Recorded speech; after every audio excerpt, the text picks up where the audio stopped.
This is the How to Stop Dieting podcast, the info you need to stop yo-yo dieting. Thanks for joining me. Welcome to another episode of How to Stop Dieting podcast. Today, we're going to be talking about how cheat meals are not helping your diet. For anyone that doesn't know, cheat meals is basically a generic term that everyone talks about being something that they eat off of their diet, where they shift away from the normal foods that they're eating. Generally, when they do this, they have a food that can either be that particular meal, or some people even extend it out into a cheat day. Most of the time, when we think about the foods that are consumed, or at least in the conversations that I'm having, the foods tend to be generally junk foods or hyperpalatable foods, processed foods, things that come from fast foods. There are a few issues that happens when it comes to cheat meals. I want to talk through a range of them, and it's probably not the issues that you're probably familiar with, right? Most people, they see someone talk about cheat meals, they're like, all right, the calorie intake of them and stuff. You know, obviously, that's definitely something for us to talk about, and we'll come back to it. But really, the biggest thing for me is the fact that the language itself, it kind of causes more problems in a diet. So the idea of cheating on something seems very unfair and poor, bad ethics. So when we think about it, if you thought about it in different contexts, right? Would cheating on an exam make you feel proud about your result? Would cheating on your partner, be something that you feel okay about doing? Would cheating money owed or taxes or whatever it may be, cheating against your friends? Does cheating in any form really have a good positive connotation around it? It's pretty bad.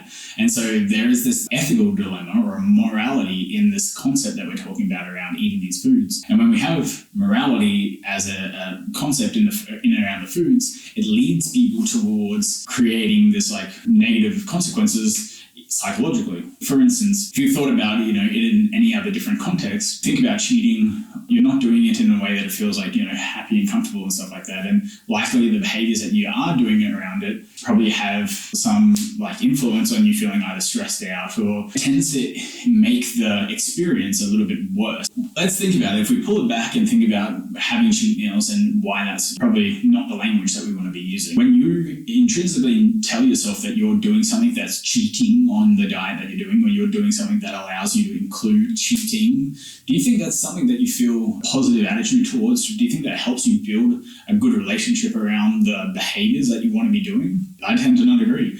I tend to think as much as it is what's considered normal in society and has those cultural connotations on it, I think the language itself begets our attitudes and beliefs and behaviors around it, and that in turn shapes the morality around it and kind of allows us to necessarily live up to the standard that we would like to be living up to when it comes to our food.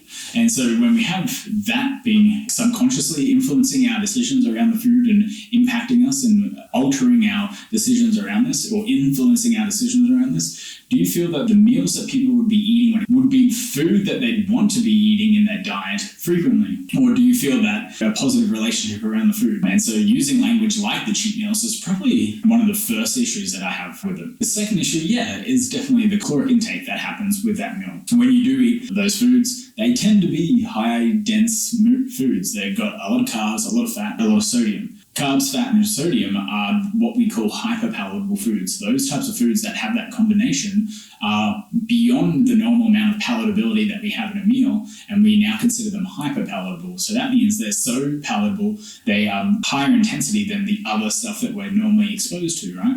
Our taste receptors act, a lot of our feedback in our body act upon an intensity of a signal sending back a response to things. And if you think about us getting a really intense signal for food being the normal signal that you're constantly getting by eating those foods, do you think that when you eat something that is palatable, that does have either fats or sugars or carbohydrates or salts in the foods, that at a lower level you would feel satisfied or you would feel satiated or you would feel enjoyment out of those foods?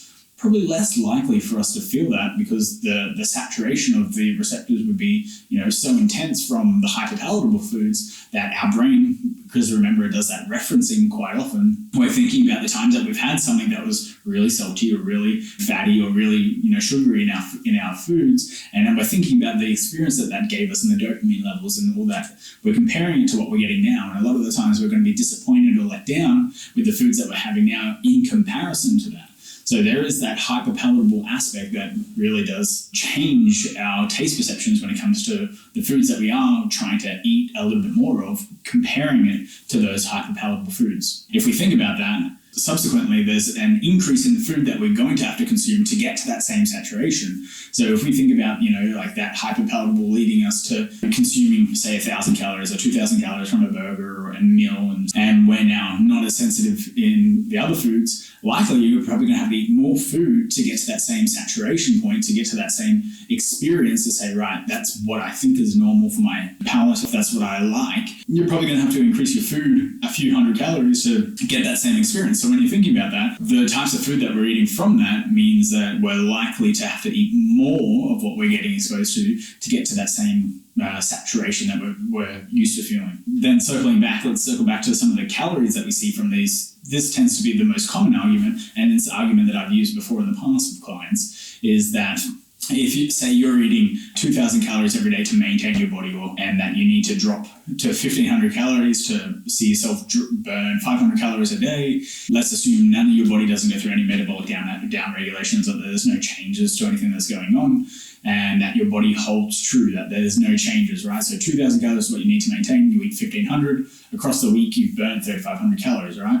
Assume nothing changes, and that's totally true. Introducing something like a cheat meal because you felt that level of restriction all week, not eating any of the foods that you enjoy, means that on the time that you do eat that food, likely, if it's anything that's from a fast food place or a restaurant or takeout or whatever it may be, it's going to be somewhere in the realm of maybe the full day's worth of calories for you that you were having on every other day. So when we think about that, no longer are you burning 3,500 calories, now you're burning 2,000 calories, so which is just a little bit more than half a pound of fat. So when we think about it, we're trying to burn and restrict ourselves to 1,500 calories to burn 1 pound of fat a week. And now, by including cheat meals, we're still doing that same restriction. So we're feeling like shit all week because we're restricting ourselves down to 1,500 calories from 2,000 that we're normally eating. We're trying to maintain that. Let's not talk about any of the burnout that happens, but we're trying to maintain that. Then we make it to Sunday, have that cheat meal, and instead of burning a pound of fat for all that restriction, now we're only burning a little bit above half a pound of fat. To me, the trade-off of including those foods, restricting ourselves for 6 days, only to have that 7th day with the cheat meal in it, in my eyes, isn't worth it. Not for that the 6 days of more struggle than the 1 day of that small reward. When we think about it, food reward, that food experience doesn't last for too long.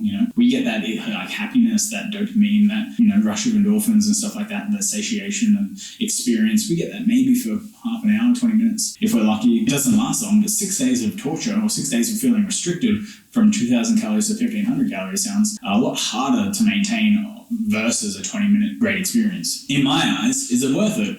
Well, obviously there's a bunch of reasons why it's not worth it. Kevin Hall also did a study where he looked at unprocessed food versus processed food, so foods that come from either natural sources out of the ground or whatever, or have only had a very small amount of processes done to them, so they might be washed in a machine, or they might be put on a conveyor belt and sent around, or frozen or something like that, but they're not going through canning or packaging, or they haven't been added into other ingredients in foods. So stuff that's closer to what you would find them in nature, those are unprocessed foods. Those foods, so a whole food diet compared to a highly processed food diet, or what we call an ultra processed food diet, something like McDonald's. Comparing those two, Kevin Hall's study showed that even when everything was matched equally, the body was able to store more energy from a junk food diet. So what we were thinking and hypothesizing was going on for a long time, we're actually getting direct evidence to show that this is the case now. We're starting to see this in people, and this was an amazing study. It was done in the most tightly controlled conditions, not free world, in the hospitals, and measuring out the food. It was amazing. It was a phenomenal study. And so we're seeing this now as direct evidence to say, all right, when we eat these foods, our body is able to scavenge or get more energy out of them, harvest more energy out of those foods. And so if you think about it, if you're eating those cheat meals, not only are you likely to eat and get the same amount of calories out of it, your body's likely to get more calories out of it than what we kind of assuming for those numbers. When we think about this, probably one indication as to why we don't want to include more of it in that fashion, in a fashion of wanting to go crazy and eat a lot of that food to offset the restriction that you're having from this diet. Now let's think about a better way to do this. If you were setting up a diet and you wanted to include burgers or something like that, why not set up and build a diet that has burgers in your diet? Or why not include ways for you to make and do these burgers yourself? Or why not include a way for you to have the fast food, if you want to have fast food, in and around your diet without the restriction, without giving up everything else or forcing yourself to have these to account for the cheat meal that you would like to have in there? Why not set it up in a way that feels less restrictive? And to me, in my eyes, that makes more sense to do something like that than to try and force 6 days of really restrictive, rigid diets with a cheat meal to offset it. It doesn't make any sense. It feels like it's a really poor trade-off. Not worth it in my eyes, and generally not worth it in my clients' eyes. So cheat meals, are they worth it? I don't think so. For the ethical tone and the morality that they induce, they kind of set up a negative connotation around the experience and make us feel worse about our decisions, as well as there's the physicality of what the hyperpalatable food nature does. That really high carb, high fat, high sodium increases our intensity for food, so we have to eat more foods to get there, to feel that satiety, to feel that satisfaction from things. And then there's also the calorie aspect of it, which a lot of people talk about, being that you restrict yourself so much just to be able to eat that food, to dwindle down the amount of fat that you're burning off across the week for that restriction, just to incorporate it into your diet for it to happen. To me, I'd do something completely different and change everything up and go through it about it completely differently. I wouldn't include anything like this at all. I like to see people picking and choosing to eat foods because they just want to, because that there's no restriction on what they can or can't have. There's no emotion or morality on what they can and can't have. If they choose to eat more food on a particular day, then awesome, great, good for them. And if they choose not to, that's just as awesome as well. However, I don't want my clients to feel like they have to live up to some rigid or restrictive diets at all. I want them to be able to pick and choose what they want to have and move on with their day if they decide to have it. That's the best way in my eyes. Psychological flexibility, we call it, or a nutritional flexibility. So that's the stuff that I encourage all my clients to have. What do you think about cheat meals? Is this something that you like to include or you don't like to include? And if you found this useful, make sure you subscribe, hit like, or share it with a friend. That'd be much appreciated. It shows myself, it shows everyone that you're really enjoying it. Thanks very much for coming on board, and next episode on How to Stop Dieting, we'll be diving into more nutrition, more training, more mindset, more things to help you out so that you can get to the same place of how to stop dieting. Take care, thank you very much, and we'll talk soon.